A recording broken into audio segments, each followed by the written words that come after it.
السلام علیکم۔ میں ہوں آپ کا میزبان وقار احمد، اور میں آپ کو خوشامد کہتا ہوں اپنے روزانہ کے پوڈ کاسٹ آج کی مغربی دہشت گردی میں، جہاں پہ ہم جائزہ لیتے ہیں دن بھر میں رونما ہونے والے مغربی استعماریت، دہشت گردی اور منافقت کے واقعات کا۔ آج کی جو پہلی سرخی آپ کے سامنے پیش کرنا چاہوں گا اس کا تعلق غزہ سے،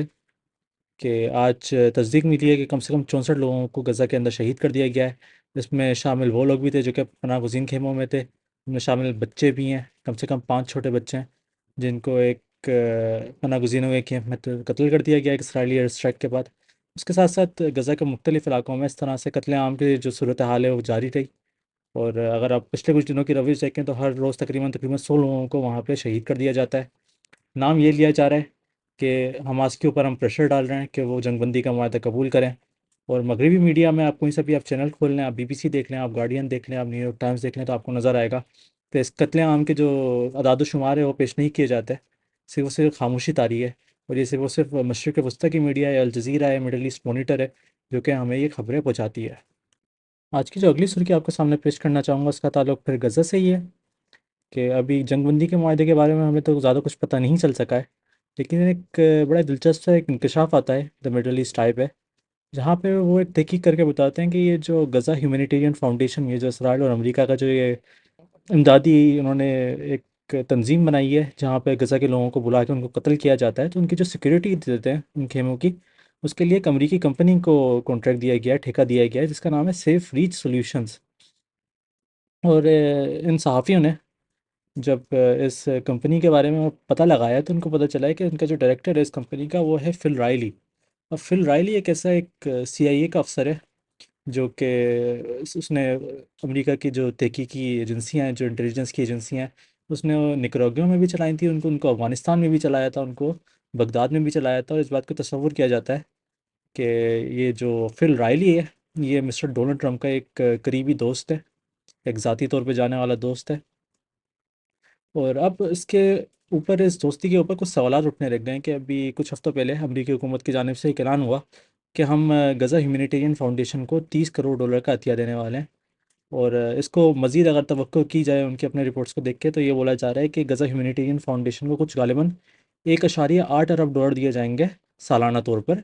غزہ میں کھانا پہنچانے کے لیے، غزہ کے لوگوں کو مارنے کے لیے۔ تو ایک کانفلکٹ آف انٹرسٹ اٹھتا ہے بڑا دلچسپ، اس میں ہم کو نظر آ سکتا ہے کہ اندھا بانٹ رہے ریوڑیاں اپنوں کو، کہ جیسے مسٹر ڈونلڈ ٹرمپ اپنے اقتدار میں آتے ہیں تو انہوں نے اپنے ہی دوستوں کے اندر بندر بانٹ شروع کر دی ہے، اس کے اندر اب اپنے من پسند وہ حکومتی کانٹریکٹس دینا ہے۔ تو ہمیں نظر آ رہا ہے کہ ایک نیو کنزرویٹو، ایک ہوکش بندہ ہے یہ فل رائڈی، جو کہ امریکی پالیسی کو بھی انفلوئنس کر رہا ہے۔ اس نے افغانستان میں بھی اس نے قتل عام کرا ہے، اس نے عراق میں بھی قتل عام کرا ہے، اور دیگر ممالک میں بھی سی آئی اے کے تحت اپنے لوگوں کو مروایا وہاں کے۔ تو ہم دیکھتے ہیں کہ اس کا نتیجہ آگے آ کے کیا ہوتا ہے، کہ یہ جو سیکیورٹی کنسلٹنسی فرم اس نے ہائر کر دی ہے ٹرمپ نے اپنے دوست کو وہاں پہ پیسے دینے کے لیے، تو وہاں پہ اور کیا گل کھلاتے ہیں، ہم اس کو مزید فالو کریں گے۔ آج کی اگلی سرخی آپ کے سامنے جو پیش کرنا چاہوں گا اس کا تعلق چین سے ہے، کہ چین کے ہی اپنے ہی جریدے ساؤتھ چائنا مارننگ پوسٹ میں ایک سرخی آتی ہے جہاں پہ ایک اظہار برہمی کیا جاتا ہے امریکی حکومت کی طرف، کہ آپ نے اب ایران کی جو جوہری تنصیبات پہ حملہ کرا ہے، اس کے نتیجے اب ہمارے اوپر پڑے گا، کہ ہم کب سے کوشش کر رہے ہیں کہ اپنے ہی خطے کے اندر شمالی کوریا کے جو جوہری ہتھیار ہیں، ان کے جو جوہری تنصیبات ہیں، ان پہ قابو کرنے کی کوشش کریں۔ ہم پیونگ یانگ کی حکومت کو ہم اس بات پہ قائل کریں کہ وہ اپنے جوہری ہتھیار مزید نہ بنائیں، وہ مزید خطے کے حالات کو خراب نہ کریں۔ لیکن اب امریکہ نے جو حملہ کرا ہے ایران کے اوپر، اس نے ایک مثال قائم کر دی ہے پوری دنیا کے لیے، کہ اگر آپ کے پاس اپنے جوہری ہتھیار نہیں ہیں تو اب ہمیشہ آپ ان سپر پاورز کے، ان امپائرز کے آپ پیروں تلے دبے وہ، کہ وہ جب چاہیں آپ کے اوپر حملہ کر دیں۔ اگر ایران کے پاس اس وقت جوہری ہتھیار ہوتے تو نہ امریکہ نہ اسرائیل کی اتنی ضرورت ہوتی کہ وہ حملہ بھی کرتے۔ تو اب یہ ایک سلسلہ ہے دنیا کا جہاں پہ ہر حکومت یہ سیکھ رہی ہے کہ اگر اس نے اپنے جوہری ہتھیار نہیں بنائے تو اس کے اوپر بھی اب حملہ ہو سکتا ہے۔ آج کی جو اگلی سرخی آپ کے سامنے پیش کرنا چاہتا ہوں اس کا تعلق لبنان سے ہے، کہ جو لبنان کے صدر ہیں پریزیڈنٹ جوزف اون، انہوں نے اپنے ایک لبنانی حکومت کی ایک میٹنگ کی سربراہت کری، اس کے اندر انہوں نے ایک بیان دیا کہ لبنان کی حکومت ہم آہنگی میں ہیں شام کی حکومت کے ساتھ، کہ ان کو پتہ ہے کہ لبنان کے اندر ایک بڑی تعداد میں جنگجو اب داخل ہو رہے ہیں،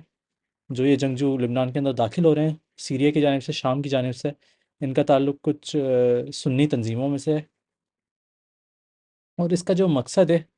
وہ یہی ہے کہ فرقہ واریت اور وہاں پہ فساد پھیلانا. ابھی کچھ دنوں پہلے ہمارے پاس ایک بیان آیا تھا جو ہم نے اس پوڈ کاسٹ میں شیئر کرا، جہاں پہ ایک انکشاف ہوا اسرائیلی میڈیا کی جانب سے کہ شام کی حکومت نے یہ بول دیا ہے اسرائیل کو کہ ہم گولان ہائٹس دینے کے لیے تیار ہیں، اس کے بدلے میں ہمیں اسرائیل کی مدد چاہیے دربلس شہر لینے کے لیے. اب دربلس کا ایک تاریخی ایک ماضی ہے کہ ایک وقت میں وہ شام کا حصہ ہوا کرتا تھا، اور اب یہ شام کی جو نئی حکومت آئی ہے جو ان کے اوپر مسلط یہ امریکی اور برطانوی حکومت آئی ہے جس کو CIA نے وہاں پہ بٹھایا ہے، اب وہ یہ بول رہی ہے کہ ہم اسرائیل کے ساتھ نہیں لڑیں گے بلکہ ہم لبنان کے ساتھ لڑنے کے لیے زیادہ خوش ہیں، اب اسرائیل ہماری مدد کرے. یعنی کہ ایک نئی جنگ کی روش ہو رہی ہے، ایک نئی جنگ کی ایک بنیاد رکھی جا رہی ہے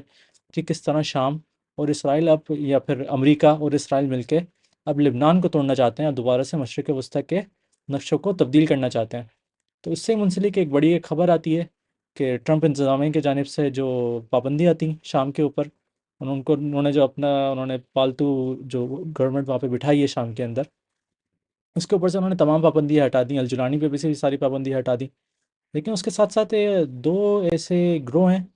جن کے اوپر سے امریکی حکومت نے پابندیاں ہٹا دیں. اب ان میں ہے ایک ابو امشا کا گروہ جس کا نام ہے سلیمان شاہ بریگیڈ، اور دوسرا جو بندہ ہے یہ ہے سیف ابو بکر جس کا جو گروہ ہے وہ حمزہ ڈویژن ہے. اب یہ جو دونوں گروہ ہیں ان کے اوپر انسانیت کے خلاف سنگین جرم کے الزامات ہیں، ان کے اوپر قتل عام کے الزامات ہیں، ان کے اوپر جنسی تشدد کے الزامات ہیں، اور ایک لمبی فہرست ہے کہ ان لوگوں نے کیا کیا گل کھلائے ہیں شام کے اندر پچھلے 15 سالوں میں. اس کے باوجود مغربی اخلاقیات یہ کہتی ہیں کہ اگر ہمارے سامنے کوئی آ کے کسی نے گھٹنے ٹیک دیا تو ہم اس کی مکمل طور پر مدد کریں گے. تو یہ سلیمان شاہ بریگیڈ ابھی ایک ریسنٹلی ہونے والے اپریل میں، اسی سال کے اپریل میں 7 سے 9 تاریخ کے درمیان جو شام کا لتاکیہ صوبہ ہے وہاں پہ ایک قتل عام ہوتا ہے شیعہ لوگوں کا. وہاں کے جو ایلوائٹس کی ایک چھوٹی کمیونٹی، ایک مائنورٹی ہے، ان کے علاقوں میں ان کے جنگجو گھس جاتے ہیں. وہاں پہ عورتوں کو بھی، بچوں کو بھی اور آدمیوں کو بھی سڑکوں پہ مارا جاتا ہے، ان کے سینوں کو چیر کے ان کے دل نکال کے ان کی لاشوں پہ پھینک دی جاتی ہیں، اور ان کے گھر والوں کو انہی کے موبائل سے کال کری جاتی ہے اور ان کے جو لاش ان کو دکھا کے ان کو گالیاں دی جاتی ہیں. تو یہ ایک بڑا ایک ہولناک منظر تھا اس دہشت گرد تنظیم سلیمان شاہ بریگیڈ کا. اور اس بات کے باوجود کہ اس نے انسانیت کے خلاف اتنے ایک سنگین جرم کرا ہے، اس کو مغربی دنیا نے مکمل طور پر ایک آزادی دے دی ہے، اس کو ایک گرین کارڈ دے دیا ہے کہ انہوں نے آپ نے ہمارے سامنے جب گھٹنے ٹیک ہی دیے ہیں تو آپ کا کوئی جرم نہیں. اور یہ ہے ایک طرح سے مغربی اخلاقیات. اسی سے منسلک ایک اور خبر میں آپ کے سامنے پیش کرنا چاہتا ہوں کہ آج لبنان کی جانب سے ایک اور سیکریٹری جنرل جو ہیں حزب اللہ کے، نائم قاسم، ان کا ایک المنار TV چینل پہ ایک انٹرویو آتا ہے جہاں پہ وہ ایک انتباہ دیتے ہیں مغربی دنیا کو کہ جو ہم سے بار بار یہ بولا جا رہا ہے کہ ہم اپنے ہتھیار پھینک دیں، ہم جب تک ہتھیار کو نیچے ڈلنے کا نہیں سوچیں گے جب تک کہ اسرائیل کی جو جارحیت ہے وہ غزہ کے اندر ختم نہیں ہو جاتی. تو کیا یہ ایک انڈیکیشن دی جا رہی ہے، ایک نرمی دکھائی جا رہی ہے حزب اللہ کی جانب سے کہ اگر جنگ بندی کا معاہدہ طے پا جاتا ہے تو ایک جگہ پہ یہ بولا جا رہا ہے کہ حماس بھی اپنے ہتھیار ڈال دے گا، ایک جگہ پہ بولا جا رہا ہے کہ حزب اللہ بھی اپنے ہتھیار ڈال دے گا. تو کیا اب فائنلی جو ریزسٹنس ہے مشرق وسطیٰ میں وہ ختم ہونے والی ہے؟ کہ اسرائیل کو ایک کھلی چھوٹ ملنے والی ہے، گرین کارڈ ملنے والا ہے کہ وہ جس صوبے پہ چاہے، جس ملک پہ چاہے، جس طرح سے چاہے حملہ کر سکتا ہے اور قبضہ کر سکتا ہے؟ آج کی اگلی سرخی جو آپ کے سامنے پیش کرنا چاہوں گا اس کا تعلق امریکہ کی مقامی سیاست سے، کہ وہاں پہ ایک بل پاس ہوا ہے ان کی مجلس شورا میں جس کا نام ہے بگ بیوٹیفل بل، اور جس کا پورا متن اور پورا مقصد یہی ہے کہ وہاں پہ جو بسنے والے دوسرے ملکوں سے آئے ہوئے لوگ ہیں جو کہ گورے نہیں ہیں، جو کہ گوری آبادی نہیں ہے وہاں کی، چاہے وہ غیر قانونی طریقے سے آئے ہوں چاہے وہ قانونی طریقے سے آئے ہوں، ان کو ملک سے بے دخل کرنا ہے. ایک تو طریقہ یہی تھا کہ ان کو زبردستی جیلوں میں ڈالا جاتا تھا، ڈیٹینشن سینٹرز میں ڈالا جا رہا تھا. ہمارے پاس فوٹیج بھی سامنے آئی کہ ڈونلڈ ٹرمپ اور جو فلوریڈا کے ریاستی گورنر ہیں رون ڈی سینٹس، وہ اس ایلیگیٹر الکٹرس میں داخل ہوتے ہیں، وہاں کا جائزہ لیتے ہیں کہ وہاں پہ کس طرح پنجروں میں بچوں کو بند کرا جائے گا، پنجروں میں آدمی عورتوں کو بند کرا جائے گا، صرف ان لوگوں کو جو کہ سفید بام نہیں ہیں، جو کہ گورے ملکوں سے تعلق نہیں رکھتے. اب یہ بھی ایک تجویز دی گئی ہے، ایک تجویز کیا دی گئی ہے، ایک قانون بنا دیا گیا ہے امریکہ کے اندر کہ یہ جو تمام سبسڈیز دی جاتی تھیں غریب لوگ خاندانوں کو جو کہ گورے رنگ کے نہیں تھے، جو کہ امیگرنٹ نیچر کے تھے، اب ان کو وہ ہیلتھ کیئر بھی نہیں ملے گی، ان کو فوڈ اسٹیمپس بھی نہیں ملیں گے، اور ایک طرح سے ایک ہاسٹل انوائرمنٹ بنایا جا رہا ہے امریکہ کے اندر کہ کسی بھی طرح ہم دوسرے ملکوں سے آئے ہوئے لوگوں کو برداشت نہیں کریں گے، اب بہت ہو گیا. اب جو اگلی سرخی آپ کے سامنے پیش کرنا چاہوں گا اس کا تعلق ایران سے ہے کہ ڈونلڈ ٹرمپ کا ایک بیان آتا ہے جہاں پہ وہ پھر سے جنگ کا ڈنڈورا پیٹنا شروع ہو رہے ہیں کہ اب ایک انہوں نے کمپلین کری ہے، ایک برہمی دکھائی ہے کہ ایران نے ایک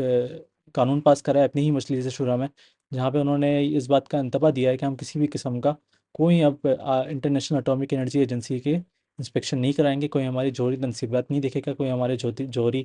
جو بھی ہم پروجیکٹس کر رہے ہیں ان پہ کوئی نظر نہیں رکھنے دیں گے ہم دنیا بھر سے کسی کو بھی۔ تو امریکہ کی جانب سے ایک کنسنٹ پیدا کی جا رہی ہے، ایک کیسس بیلی بنائی جا رہی ہے کہ یہ بھی ایک جنگ آگے جا کے ایک جنگ کا ایک سبب بن سکتا ہے کہ ایران نے اب انسپیکشن کا منع کر دیا، اب وہ مغربی دنیا کے سامنے اپنے گھٹنے نہیں ٹیک رہا۔ آج کی جو اگلی سرخی آپ کے سامنے پیش کرنا چاہوں گا اس کا تعلق افغانستان سے، کہ ایک بین الاقوامی تنظیم مرسی کو ان کی ایک رپورٹ شائع ہوتی ہے جہاں پہ اس بات کا انتباہ دے رہے ہیں کہ جو افغانستان کی دارالحکومت کابل ہے اس کے اندر پینے کے پانی کا ایک قحط ہونے والا ہے، اور مکمل طور پر پانی دستیاب ہونا بند ہو جائے گا 2030 تک۔ یعنی کہ جو دریا، وہ جو ایکویفائرز جو کہ کابل تک پانی پہنچاتے ہیں، جو افغانستان کا ایک بڑا ایک شہر ہے، وہ مکمل طور پر قحط کا ایک شکار بننے والا ہے۔ اب عموماً طور پہ جو کابل کے اندر ایک کامن سی سیٹنگ ہے وہ یہی کہ گھر والے اپنے گھروں کے اندر بورنگ کروا دیا کرتے تھے، زمین سے پانی لیتے تھے، لیکن اب زمین کے اندر بھی پانی کم ہوتے ہوئے آ رہا ہے۔ اور ایک یہ مغربی دہشت گردی کا ایک یہ نتیجہ ہے کہ پچھلے 35 40 سالوں سے مکمل طور پر افغانستان کے اوپر ایک جنگ کا ماحول تھا، پھر روس کی جانب سے رہا 10 سال کے لیے، پھر ان کو کچھ ہی سالوں کا گیپ ملا تھا کہ پھر اس کے بعد 21 سالوں تک کے لیے امریکہ کی فوج نے وہاں پہ اپنا راج کرا۔ اس کے نتیجے میں ملک کو تباہ کرتے گئے کرتے گئے کرتے گئے، اور ایک ایسا ایک ملک تھا جہاں پہ کابل دارالحکومت ہونے کے باوجود ایک چھوٹا شہر کہلاتا تھا، اس میں اتنے لوگ نہیں ہوتے تھے، لیکن اس مغربی استعماریت اور مغربی دہشت گردی کے اس شکار میں آ کے جو قبیلوں کو توڑنا پڑا، انہوں نے قبیلوں کو توڑا، وہاں کے چھوٹی بستیوں کو توڑا، اور وہاں کے جو بسنے والے لوگ تھے وہ سب کے سب کابل کی طرف آنے لگ گئے۔ ایک اگر آپ کے سامنے عدد و شمار پیش کروں تو آج کچھ کابل کی آبادی 6 کروڑ ہے، جبکہ 2001 میں امریکہ کے انویژن سے پہلے، امریکہ کے حملے سے پہلے، کابل کی جو آبادی ہے وہ 1 کروڑ سے بھی کم تھی۔ یعنی کہ کابل کی آبادی کچھ 6 یا 7 گنا بڑھ چکی ہے پچھلے 20 25 سالوں میں، اور ایک انسسٹینیبل گروتھ ہے کہ ہر کوئی چاہتا ہے، وہاں کا کلچر اتنا چینج کر دیا ہے اس انویژن نے کہ ہر کوئی یہ سمجھتا ہے کہ ان کو بڑے شہروں میں رہنا ہے، ان کو کابل میں رہنا ہے، جس کی وجہ سے کابل کے اندر اتنے برے حالات ہوتے ہوئے آ رہے ہیں کہ وہاں پہ پینے کا پانی بھی استعمال کے قابل نہیں رہے گا، اور سپلائی بھی اتنی کم ہو جائے گی کہ کہیں نہ کہیں اور سے ان کو پانی کا انتظام کرنا پڑے گا۔ آج کی جو آخری سرخی آپ کے سامنے پیش کرنا چاہوں گا اس کا تعلق یوکرین اور روس کی جنگ سے، کہ آج ایک خبر آتی ہے یوکرین کے اپنے اخبار پہ، اب اس پہ ہم اتنا وزن نہیں دے سکتے، اتنی یہ کریڈیبل اخبار نہیں ہے یہ یورو میڈن پریس، عموماً طور پہ یہ وہی بیانات دیتا ہے جو کہ کیف کی حکومت کی جانب سے آتے ہیں، لیکن وہ بول رہے ہیں کہ یوکرین کی جو ایئر فورس ہے اس نے زیپوریژیا ان کا جو صوبہ ہے اس کے اوپر پری ایمپٹیو حملہ شروع کر دیا ہے، وہاں پہ جو ایک بڑی تعداد میں روس کے فوجی جمع ہوئے ہوئے تھے ان کے اوپر حملہ کرنے کی کوشش کری ہے۔ اور یہ کچھ گھنٹوں کے بعد یہ ایک ایسی خبر آتی ہے کہ جب ہمیں پتہ چلتا ہے کہ روس نے اب تک کے جنگ کا سب سے بڑا فضائی حملہ کرا ہے، ان کے دارالحکومت کیف کو بری طریقے سے نقصان پہنچایا گیا ہے، وہاں پہ تنصیبات کو تباہ کرا گیا ہے، اور یہ جو جنگ ہے ایک پھر سے ایک تیزی پکڑ رہی ہے، ایک روش پکڑ رہی ہے، اور اس کو ایک انٹرسٹنگ سی ایک یہ چیز ہے جس کو ہم مزید آگے والے جانے والے پوڈ کاسٹ میں فالو کریں گے۔ یہاں پہ میں آپ سے اجازت مانگتا ہوں، امید ہے آپ کو میرا کام پسند آیا، اگر آپ کو پسند آیا تو ویڈیو کو لائک کریں، چینل کو سبسکرائب کریں، بہت بہت شکریہ، اللہ حافظ۔